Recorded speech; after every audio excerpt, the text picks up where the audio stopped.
Alberto Emanuel Albertin Malta, que falará pelo Sindicato Nacional de Peritos Criminais Federais. Vossa Excelência tem até 8 minutos também para se pronunciar e está com a palavra. Obrigado. Excelentíssima Presidente, excelentíssimo relator, ministro Gilmar Mendes, excelentíssimos ministros, excelentíssima ministra. Falo em nome do Sindicato Nacional dos Peritos Criminais Federais. A pertinência temática de nossa intervenção vem da Resolução 23.550, editada pelo TSE, que indica quais são as instituições competentes a participar do processo antecipado de fiscalização e auditoria dos programas de computador que compõem a urna. Dentre essas instituições está o Supremo Tribunal Federal e também está o Departamento de Polícia Federal, dentro do qual os peritos criminais federais com especialização em informática são aqueles que têm habilidade para interferir. E o fizeram. Participaram do teste público de segurança do sistema eletrônico de votação. Teste esse que foi composto, talvez, pelos maiores nomes da computação do Brasil. E o resultado foi que esses profissionais conseguiram, sim, encontrar diversos vícios, diversas falhas no sistema eletrônico de votação. A título de exemplo, conseguiram esses profissionais fazerem ataques ao sistema de inicialização da urna. Conseguiram gerar um boletim de urna falso. Conseguiram também obter a chave criptográfica da urna. Conseguiram ainda, e o que é mais grave, recuperar a ordem do RDV, que é o Registro Digital do Voto, e é o que garante o sigilo do voto. E, portanto, conseguiram identificar qual era o primeiro, o segundo, o terceiro voto de cada um dos eleitores. Senhor presidente, só me permite. Eminente advogado, eu queria perguntar a Vossa Excelência se esse é um teste oficial, foi divulgado, sim, quando foi feito, como foi feito, sob os auspícios do TSE. O TSE já porque fez. Queria dizer a Vossa Excelência que quando fui presidente do TSE, isso não significa absolutamente nenhuma antecipação de voto, opinião, nós fizemos uma auditoria pública por meio de edital, com personalidades que testaram a rigidez das urnas e que foram recrutadas, ou se habilitaram, melhor dizendo, a esse teste, pessoas oriundas da academia, das Forças Armadas, particulares, e naquela ocasião, depois de uma semana de testes intensivos, nenhuma falha nas urnas foi encontrada. Então, eu queria apenas que Vossa Excelência, se pudesse, esclarecesse que tipo de teste é esse que foi feito e quando foi feito, sob os auspícios de quem, a pedido de quem e como é que isto foi divulgado. Os testes foram feitos... a participação, se possível, agregando a Vossa Excelência, do próprio Tribunal Superior Eleitoral, que faz esses chamamentos públicos diuturnamente. Os testes... Porque essa, senhor presidente, é uma imputação muito séria. Da maior gravidade. Da maior gravidade. Séria, e precisa verificar a verossimilhança disso. Eu estou impedido, senhor presidente, que eu formulei um pedido nas informações, mas eu queria apenas esclarecer que há menos de um mês foi realizado o último teste. Isso, todos os processos eleitorais são feitos. E eu queria saber se foi nesse teste que teste de 2017 e de 2016. Sim. Agora, principalmente foi encontrado na tribuna é um dever do advogado. Pelo grupo G4, que é o grupo do advogado Peixinho, do perito Peixinho, pelo grupo também do professor Diego Aranha, da Unicamp, e também pelo grupo do professor Dourado Rezende. Ok? Se o relatório do TSE... Para deixar isso claro, o TSE, com licença do advogado, o TSE, a rigor, sempre fez esses testes. Todos os chamamentos são feitos. E isso está, inclusive, nos atos normativos que balizam toda essa questão. E houve, de fato... E o tribunal sempre chamou, na verdade, chama os melhores hackers, os melhores peritos, para fazerem esse teste em nome da segurança do sistema. E depois faz o reteste. De modo que isto, neste caso, inclusive, o tribunal reconheceu o trabalho do professor Diego Aranha, que conseguiu progresso, mostrou falhas e depois houve a reprogramação. De modo que isso é absolutamente normal e só mostra a seriedade com que o TSE tem-se havido nesse tipo de matéria. É absolutamente rotineiro isso que se faz. Mas só para efeito de... É que essa é uma afirmação que está sendo feita da tribuna, é muito séria. O questionamento do ministro Lewandowski, exatamente porque talvez as pessoas não saibam que estes testes são feitos a cada período, publicamente, com chamamento público e dado a público, inclusive, todas as informações relativas, mas Vossa Excelência continue e eu darei o interregno do questionamento. Obrigado, e apenas em resposta ao questionamento, o relatório a que me refiro é o relatório mencionado pelo ministro Gilmar Mendes e que está disponível no site do TSE. A minha indagação, o último reteste feito é de 2018, esses 2017. dados? 2017. 2016, 2009, 10, 16 e 17. Mas, a despeito de tudo isso, os peritos criminais não estão aqui para um retrocesso. Os peritos criminais reconhecem, com certeza, os grandes avanços que foram conquistados pela urna eletrônica. E é bom que fique bastante claro que a impressão do registro de voto não é um adeus ao voto eletrônico. O voto eletrônico permanece sendo um voto eletrônico, apenas com mais um mecanismo de auditoria. E aí é importante trazer quais são os 3 principais pontos que são indicados como as auditorias possíveis e viáveis em uma situação como essa. Indica os técnicos responsáveis pela elaboração do sistema que o RDV seria o registro digital do voto, seria um mecanismo para se apurar, se embaralhar os votos e se apurar a quantidade de votos. É bem verdade, mas esse sistema, o RDV, apenas permite apurar se foi adicionado ou excluído algum voto, e não se o voto foi registrado devidamente como o eleitor confirmou no momento que apertou o botão. O boletim de urna, do mesmo modo, ele permite sim uma auditoria, mas ele permite a auditoria da conferência conquistada escrito no boletim de urna com os resultados que foram apresentados no site do Tribunal Superior Eleitoral. Mas ele não permite, novamente, se verificar se o voto foi registrado de maneira adequada.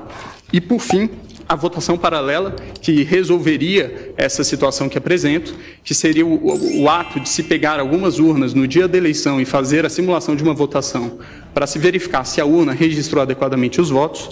Elas, segundo informações do professor Pedro Dourado Rezende, na audiência pública realizada no Congresso Nacional, não seriam suficientes para isso, porque qualquer programador com pouco tempo e poucas linhas no código-fonte, conseguiria programar o sistema para que ele identificasse que o registro biométrico está sendo dispensado com um percentual acima do normal e para que, portanto, os vícios não surgissem nesse teste. Então, o professor, não vou ler por conta dos 8 minutos que me foram limitados, qual é o posicionamento do professor. E indica ainda o professor Diego Aranha, que existe ainda a possibilidade de fraude interna. Obviamente, os peritos criminais não estão aqui a dizer que existe algum tipo de fraudador dentro do TSE, nunca diremos isso e acreditamos que todos que estão lá são corretos. Mas o que está a se dizer aqui é que a democracia de um país não pode estar sujeita ao controle de alguns poucos técnicos que têm acesso ao código-fonte e também às chaves criptográficas. É necessário haver um controle do controlador. Garantir a auditoria ao próprio sistema eletrônico que se pretende ver se está sendo fraudado ou não, é garantir ao fraudador fraudar a própria auditoria. Então, a impressão do voto, ele permitirá que, em eventual situação de dúvida a respeito da rigidez do processo de escrutínio, possa haver efetivamente uma auditoria. E em relação a algumas das preocupações que foram trazidas pela Procuradora-Geral, várias delas já foram respondidas por uma resolução que veio a ser editada posteriormente pelo TSE, que é a Resolução 23.521, que dispõe, inclusive, como funcionaria no caso de a urna dar um problema, a impressora travar. Dispõe a resolução que existirá também uma impressora de contingência, haverá um lacramento sem contato humano para que essa impressora possa ser substituída. Também em relação ao argumento de que deficientes visuais não teriam como verificar o voto impresso, foi editado também em 2017 a Resolução 23.554 pelo TSE, que dispõe que o deficiente visual poderá ser acompanhado de uma pessoa de sua confiança.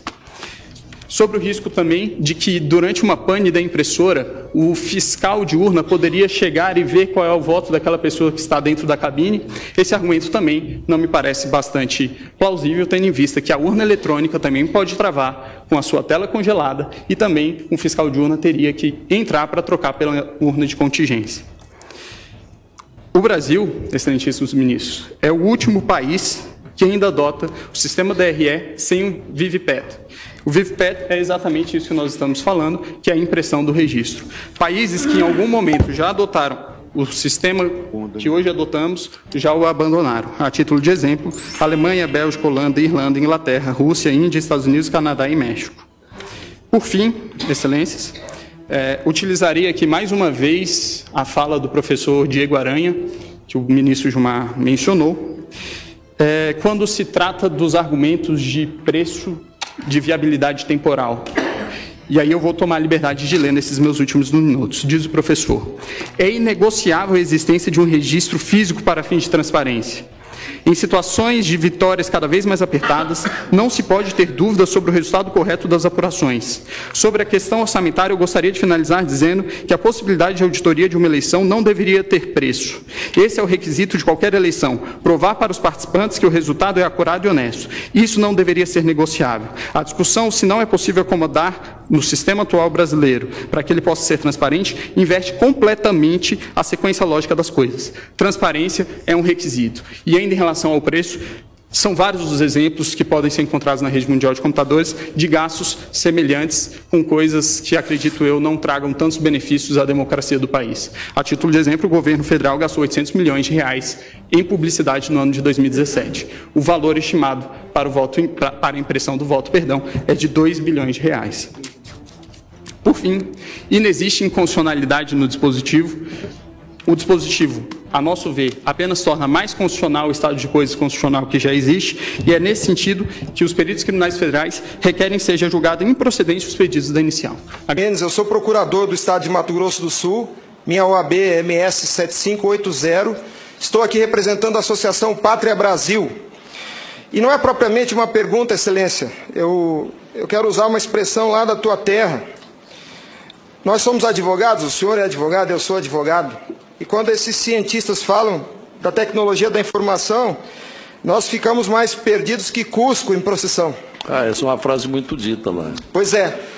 Acontece que o nosso povo vem sendo enganado por essa máquina, essa arapuca, porque sempre que olhamos para o problema, tentamos enxergá-lo através da tecnologia.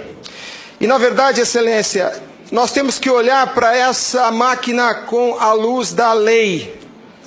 Antes da ferramenta, deve prevalecer a ordem jurídica.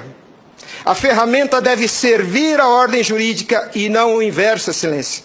Nós estamos vivendo uma inversão, onde a ordem jurídica é posta de joelhos diante da ferramenta. Por falar em colocar de joelhos, a conduta do ministro Gilmar Mendes em protelar por 2 anos o cumprimento dessa lei deu motivo ao impeachment, ao pedido de impeachment. E eu vou mais além. Me parece que, na verdade, a conduta dele configura o crime de prevaricação, porque se omitir na obrigação do ofício é prevaricação. O que está acontecendo aqui, Excelência? Um dos pilares da República está sendo quebrado. Nossa democracia e a cidadania desse povo está sendo violada, desrespeitada. No entanto, eu quero lembrar aqui uma frase de Billy Graham, um homem que dedicou 99 anos da vida para o bem do próximo. Ele dizia: a coragem é contagiosa, e o senhor está vendo aqui só alguns dos corajosos que se levantaram.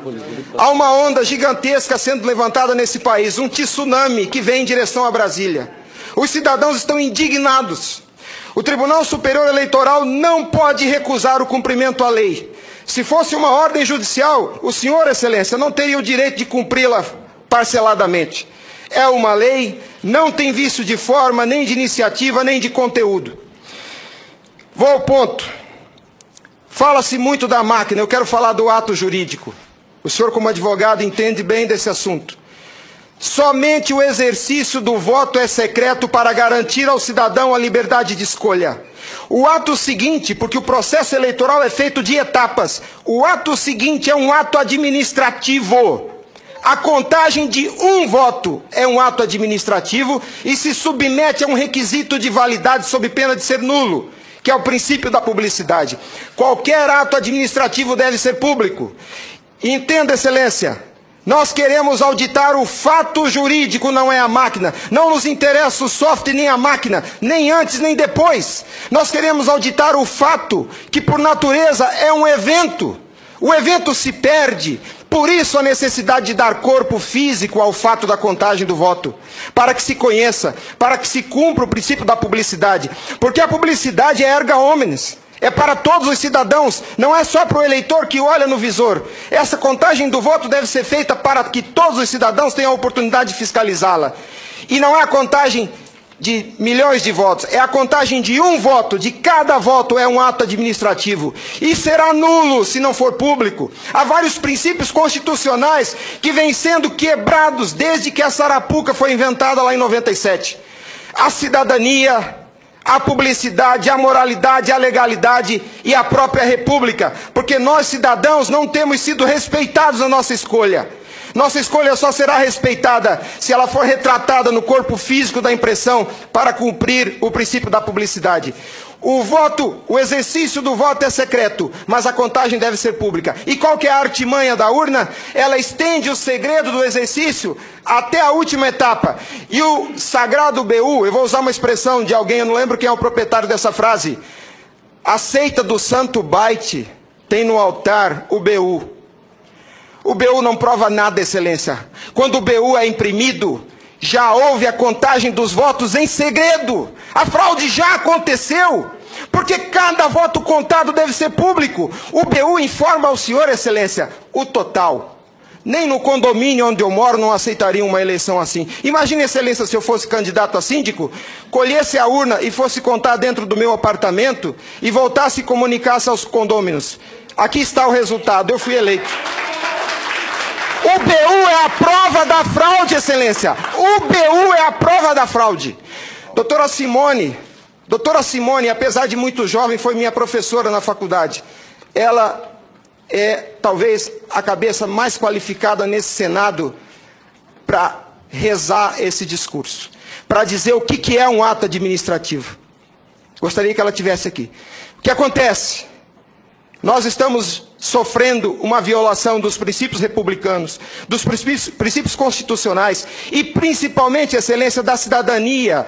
Porque nossa cidadania só existe na medida em que nosso voto seja respeitado. Porque ele é o instrumento do exercício da cidadania, porque através deles elegemos os nossos escolhidos. E a nossa eleição, a nossa escolha tem sido apurada em segredo e o fato se perde. Por isso que os adeptos da seita do Santo Byte dizem que nunca há fraude. Porque quando se procurar o fato dentro da máquina, ele já não está mais lá, ele está no BU. E o BU só tem o total da contagem dos votos, Excelência. Nós precisamos olhar para esse problema sobre a ótica da lei. Sobre a ótica da lei. Nós não podemos continuar aceitando esse engodo.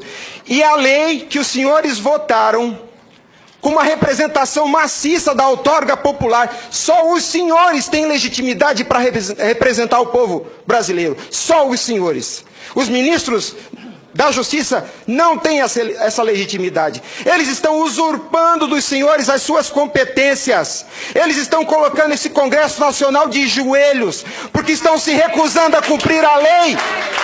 Eles estão, Excelência, eles estão cometendo abuso de autoridade.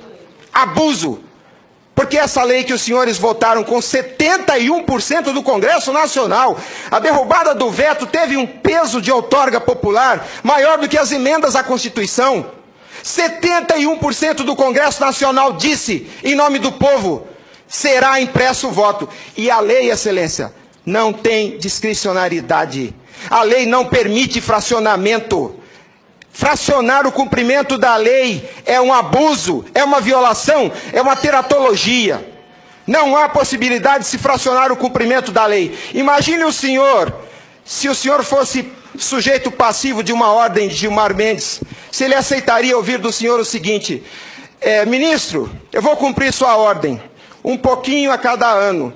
Até 2050, Gilmar Mendes, eu termino de cumprir a sua ordem. Imagina que ele aceitasse isso do senhor. A lei não tem discricionariedade. Não é possível cumpri-la pela metade. Em resumo, é isso, Excelência. E, por fim, o direito dos senhores, a sua autoridade como representantes do povo, está sendo vilipendiada. E por quem? Vou dizer mais. Não é por juízes. Os ministros, quando sentam na cadeira do Tribunal Superior Eleitoral para administrar esse serviço público, que é a eleição é um serviço público, não é jurisdição. Não é um ato jurisdicional. Quando eles lá, sentados em seus gabinetes, estão administrando o processo eleitoral, são administradores sujeitos aos princípios constitucionais, como qualquer agente do executivo. A hibridez da justiça eleitoral tem confundido o povo. Mas a competência se dá, a função se dá em razão do cargo, não do indivíduo. Quando eles estão se desincumbindo do processo eleitoral, estão executando ato administrativo, não são juízes. E vejam o absurdo, Excelência, um administrador público que por acaso usa toga, se arvoca o poder de desrespeitar a lei que os senhores votaram. Nossa república está à beira do abismo. Se os senhores não se colocarem em pé e defenderem a sua legitimidade da outorga e aceitarem esse abuso de autoridade, acabou a república, Excelência. Acabou a cidadania. Então nós somos escravos. Nós seremos escravos se a nossa escolha e a lei que os senhores votaram não for respeitada. Obrigado.